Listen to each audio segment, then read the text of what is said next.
Assalamualaikum warahmatullahi wabarakatuh.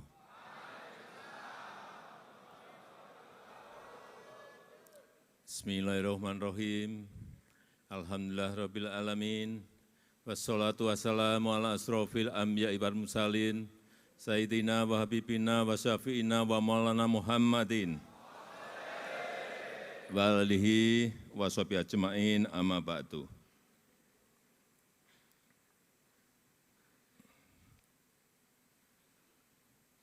Yang saya hormati, yang mulia Rais Am PBNU, Romo Kiai Haji Miftahul Akhyar,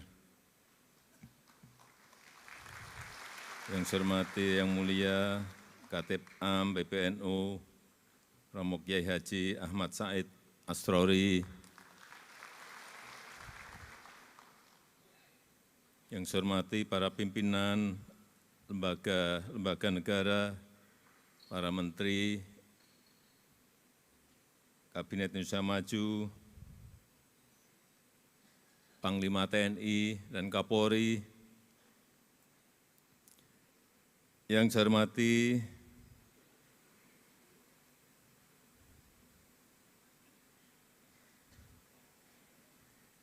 Ketua Umum PBNU, beserta seluruh jajaran, yang saya hormati Ketua Umum GP Ansor, sahabat Gus Adin Jauharudin,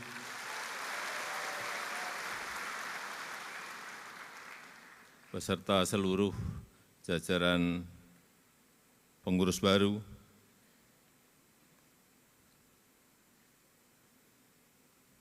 para ketua umum partai, ketua umum organisasi kepemudaan, Bapak, Ibu, dan saudara-saudara sekalian, seluruh anggota GP Ansor dari seluruh tanah air yang hadir pada sore hari ini,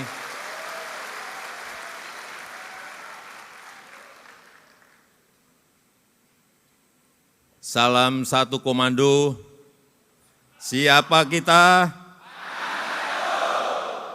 NKRI, Pancasila, Aswaja, Nusantara, Ansor masa depan.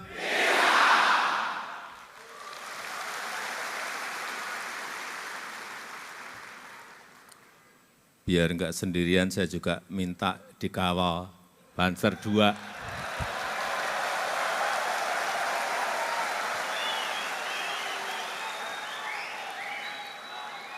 Masa tadi Pak Ketua Umum PBNU dikawal, Pak Ketua GP Ansor dikawal, saya enggak.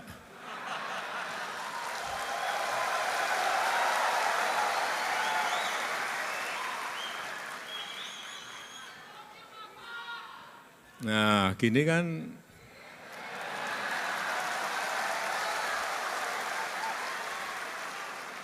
kan kalau dilihat cakep.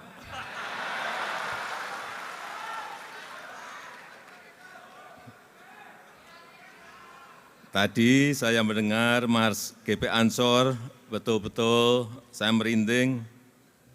Ansor maju satu barisan, 1000 rintangan patah semuanya.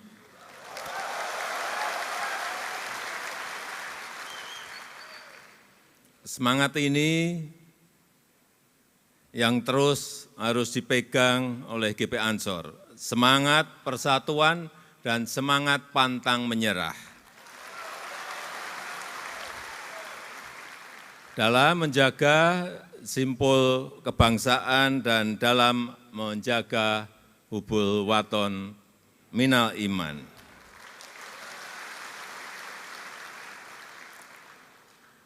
Saya juga senang tadi pas Ketua Umum GP Ansor beserta seluruh jajaran pengurus baru dilantik, dilayarkan muncul profil-profilnya. Ada yang gini, ada yang hormat. Tapi saya kaget ada yang gini juga.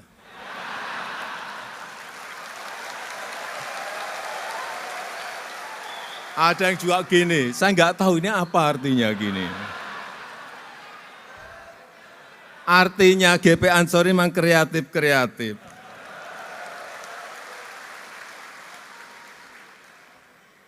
Ada aja. Dan kita patut bersyukur, sungguh anugerah dari Allah Subhanahu wa Ta'ala yang luar biasa. Kita telah mampu menghadapi berbagai krisis-krisis yang ada di dunia. Di saat banyak sekali negara yang menjadi pasien IMF. Lebih dari 96 negara menjadi pasien sekarang ini. Dan kalau kita melihat di jajaran negara besar G20, selalu pertumbuhan ekonomi kita masuk ke 3 besar atau 5 besar.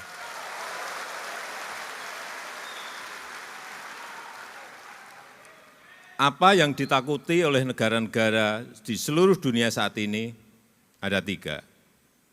Yang pertama yang berkaitan dengan kurs. Kalau di Indonesia ya rupiah dengan dolar. Kuat mana? Kuat rupiah atau kuat dolar? Begitu kuat dolar, hati-hati, ada harga-harga yang akan naik. Tetapi kalau kuat rupiah, nah harga barang-barang terutama yang impor itu menjadi jauh lebih murah. Inilah yang ditakuti oleh negara-negara, semua negara. Kurs, kemarin kita agak ngeri juga waktu kurs rupiah ke dolar melompat di atas 16.000 rupiah, 16.200. Kita sudah mulai ketir-ketir karena negara lain juga melompat lebih dari itu. Yang pertama kurs. Yang kedua harga minyak. Hati-hati perang di Palestina yang mengikut sertakan Iran dalam kancah perang itu juga mengkhawatirkan dunia sehingga harga minyak sempat naik. Apa yang terjadi kalau minyak naik? Jangan dianggap remeh. Perang yang jauh dari kita bisa berpengaruh kepada Indonesia. Kalau harga minyak naik karena produksi Iran turun, artinya apa? Semua barang-barang akan ikut naik. Kelihatannya enggak ada hubungannya perang yang ada di Palestina dengan Indonesia yang jauh. Ada. Kalau harga minyak naik, artinya semua barang-barang akan ikut naik. Sama seperti perang di Ukraina. Perangnya jauh dari kita di Ukraina. Tapi harga gandum melompat saat itu hampir ada yang sampai 50%. Karena gandum itu berasal dari Ukraina dan dari Rusia yang banyak. Karena perang, mereka stop, nggak bisa impor. Kayak Ukraina, waktu saya ke sana, saya ketemu Presiden Zelensky, ada stok di Ukraina 77 juta ton berhenti. Di Rusia ada berhenti gandum 130 juta ton berhenti. Sehingga di sini harga mie naik, harga roti naik. Kelihatannya jauh banget, tapi pengaruhnya bisa kemana-mana. Itulah geopolitik, kalau enggak kita cermati bisa menyebabkan harga-harga yang juga naik. Kemudian yang ketiga yang ditakuti oleh semua negara, yang namanya bunga pinjaman. Karena semua negara itu memiliki pinjaman. Ada yang sampai 220%, nggak usah saya sebut negaranya, Bapak Ibu, saya kira sudah tahu. Ada yang 130% yang dekat kita, saya kira Bapak Ibu juga sudah tahu. Dan kita pada tataran kalau dibandingkan negara-negara lain, kita berada di angka 39%, itu sebetulnya masih jauh dari undang-undang yang diperbolehkan dan juga jauh dari negara-negara lain yang tadi juga saya sampaikan. Ini sekali lagi patut kita syukuri bersama. Dan momentum baik ini harus terus kita pertahankan, bahkan terus harus kita tingkatkan untuk mencapai Indonesia Emas 2045, 20 tahun yang akan datang. Yang paling penting menurut saya, bagaimana kita bisa menjaga agar tidak terjadi turbulensi politik. Kita menjaga semuanya agar ada stabilitas politik, karena itu menjadi kunci pembangunan di negara manapun. Kalau ini tidak bisa kita pertahankan, yang terjadi adalah kerusakan ekonomi kembali. Oleh sebab itu, di sini hadir ketua-ketua partai, ke depan sekali lagi stabilitas politik itu sangat penting sekali.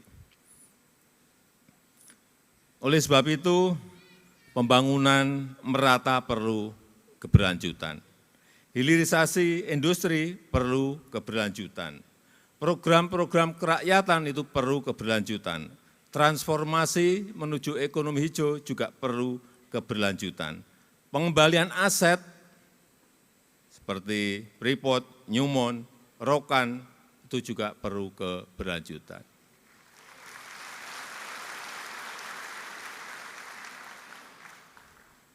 Saya cerita sedikit mengenai Freeport. Karena dalam pengambil alihan Freeport menuju sekarang 51% dari semula 9% itu memerlukan waktu 3,5 tahun dan kita bekerja diam-diam. Enggak ada yang tahu. Tahu-tahu kita ambil alih. Dan sebentar lagi, insya Allah dalam bulan-bulan depan ini, kita akan tambah lagi menjadi 10%, menjadi 61%. Dan kalau sudah 61%, perkiraan keuntungan yang ada di Freeport itu 70 sampai 80% itu kan masuk ke kas negara kita.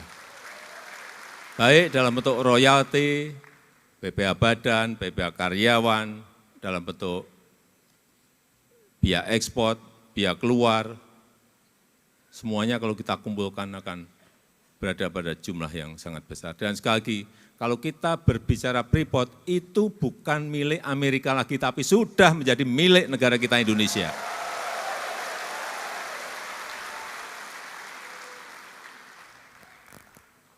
Sudah menjadi milik kita. Dan itu pengambil alihannya, saya buka sedikit, pakai uang. Tidak pakai kekuatan, tapi pakai uang. Uangnya ngambilnya dari Amerika. Kita bayar ke Freeport. Dalam 4 tahun pasti akan sudah lunas. Insya Allah tahun ini sudah lunas.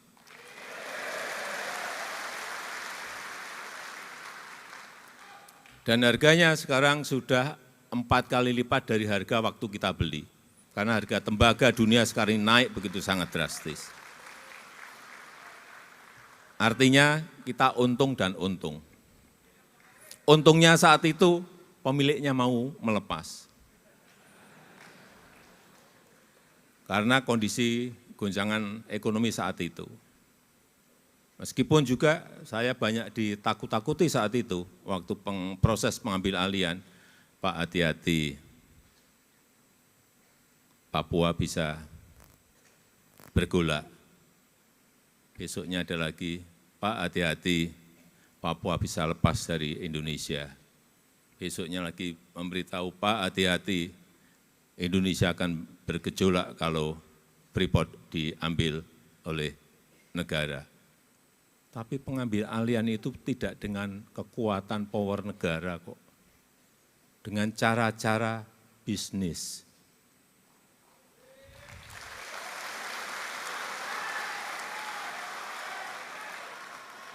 tapi dapat. Begitu juga dengan Rokan. Rokan minggu ini saya akan cek lagi setelah kita ambil alih dari Chevron Amerika, sudah kita ambil alih 100%, saya mau cek. Apakah kita kelola sendiri itu lebih baik daripada dikelola oleh asing? Karena ada dua kemungkinan, bisa lebih baik, bisa tidak lebih baik. Dan saya harapkan nanti minggu depan saya ke Rokan, moga-moga hasilnya lebih baik dari sebelumnya. Ada yang hafal Pancasila? Karena nanti 1 Juni, sebentar lagi akan menjadi hari lahir Pancasila. Ada yang hafal Pancasila? Tunjuk jari.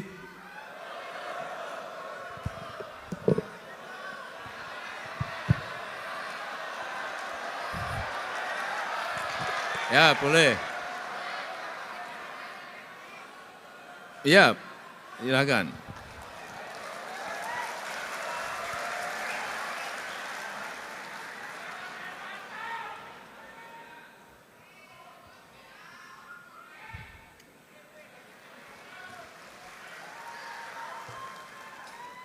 Ternyata putri.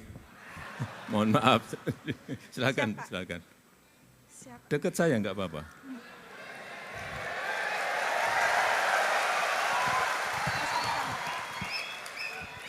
Dikenalkan nama? Suherlina dari Depok.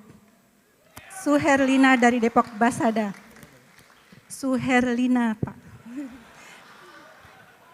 Mbak Suherlina dari? Depok, asal dari Gresik. Depok. Langsung, Pancasila, 1. Bismillahirrahmanirrahim.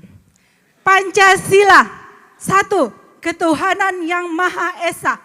2. Kemanusiaan yang adil dan beradab. 3. Persatuan Indonesia. 4. Kerakyatan yang dipimpin oleh hikmat kebijaksanaan dalam permusyawaratan perwakilan. 5. Keadilan sosial bagi seluruh rakyat Indonesia. Terima kasih sahabat semua.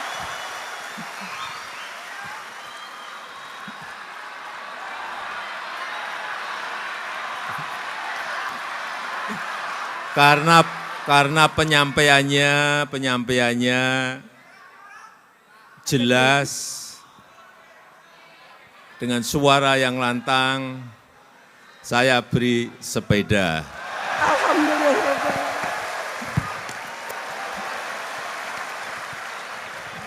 Enggak tahu. Oh, bawa. Silakan. Masya Allah, tabarakallah, Masya Allah. Yeah.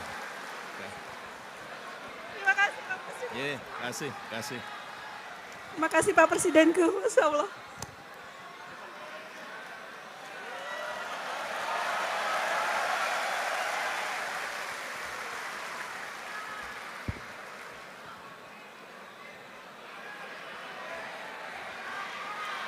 Terakhir, saya mengucapkan selamat bertugas, selamat bekerja kepada seluruh kepengurusan GP Ansor yang baru. Saya percaya kepemimpinan baru di GP Ansor akan terus menjadi simpul berkat bangsa menuju Indonesia emas yang kita cita-citakan. Dan dengan mengucap Bismillahirrahmanirrahim, pada sore hari ini saya luncurkan pembangunan gedung Ansor masa depan. Terima kasih. Wassalamualaikum warahmatullahi wabarakatuh. Mohon izin berkenan Bapak Presiden tetap berada di atas panggung. Kami turut mengundang naik ke atas panggung Rois Am PBNU, Ketua Umum PBNU, Ketua Dewan Penasehat PPGB Ansor, Ketua Umum PPGB Ansor, Menteri Sekretaris Negara, Panglima TNI, dan Kapolri.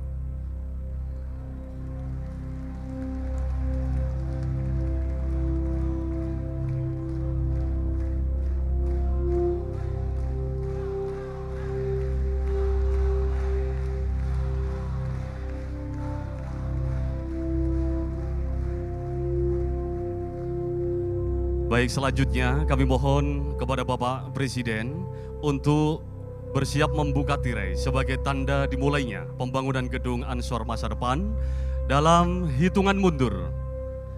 3, 2, Satu.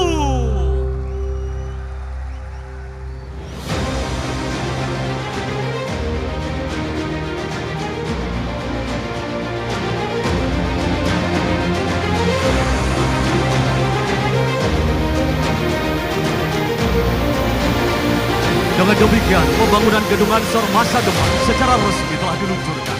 Semoga menjadi sarana yang bermanfaat untuk mengakselerasi kemajuan bangsa, kegemilangan Ansor, dan kedikdayaan Nahdlatul Ulama.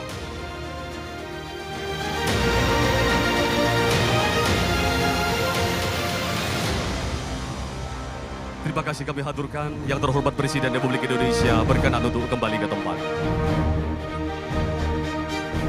Dan kepada yang terhormat Rois Am, Pengurus Besar Nahdlatul Ulama, kami mohon berkenan tetap di tempat.